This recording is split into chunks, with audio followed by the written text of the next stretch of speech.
नमस्कार दोस्तों, आप सभी का स्वागत है। आज मैं आपको एक ऐसी कहानी के बारे में बताऊंगा। इस कहानी को सुनने के बाद आपको लगेगा कि हाँ, इसकी आपको जरूरत थी। तो आपका ज्यादा वक्त ना लेते हुए मैं कहानी को जल्दी शुरू कर देता हूँ। दोस्तों, काफी समय पहले की बात है। एक बार एक महात्मा गांव में प्रवचन दे रहे थे। अपने 3-4 शिष्यों के साथ में बैठे और धीरे धीरे उनके प्रवचन में कई शिष्य एकत्रित होने लगे। अब आप जानते हो कि सभी लोगों का स्वभाव अलग अलग होता है। महात्मा उपदेश दे रहे थे तो बीच में उपदेश देते वक्त एक ऐसी बात भी निकल के आई जो कि एक सत्य था, और एक शिष्य को यह बात दिल में चुभ गई। उस वक्त वो खड़ा होकर उन महात्मा जी को गंदी गंदी गालियां देने लग गया और वो बुरे वाक्य बोलने लगा। यह सुनकर बाकी के शिष्य काफी परेशान हुए और उन्होंने महात्मा जी से आज्ञा लेनी चाहिए कि आप बताइए कि इस मानव के इस दुर्व्यवहार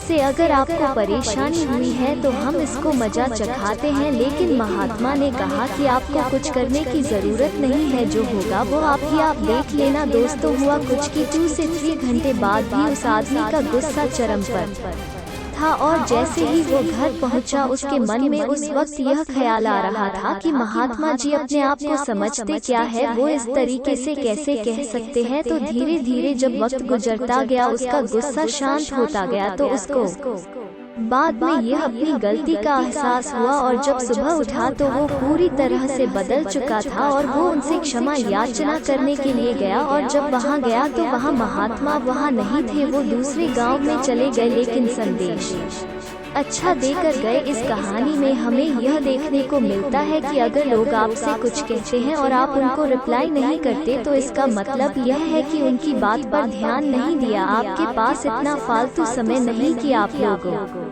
के बारे में सोचे। वैसे तो इससे आपका ही नुकसान है। सामने वाला अगर आपको भला बुरा कह रहा है उसको क्या नुकसान है। कोई चीज अगर आपको नहीं पसंद तो आप नहीं लेते। और उस वक्त महात्मा जी ने अपने बाकी की शिष्यों से यही कहा कि कोई आपको गाली निकाल ले तो उसका क्या है, इससे आप पर तो कोई फर्क नहीं पड़ता। अगर फर्क पड़ता है इसका मतलब यह है कि सामने वाले ने जो आपसे इस तरीके का बर्ताव किया, इससे आप पर फर्क नहीं पड़ना चाहिए।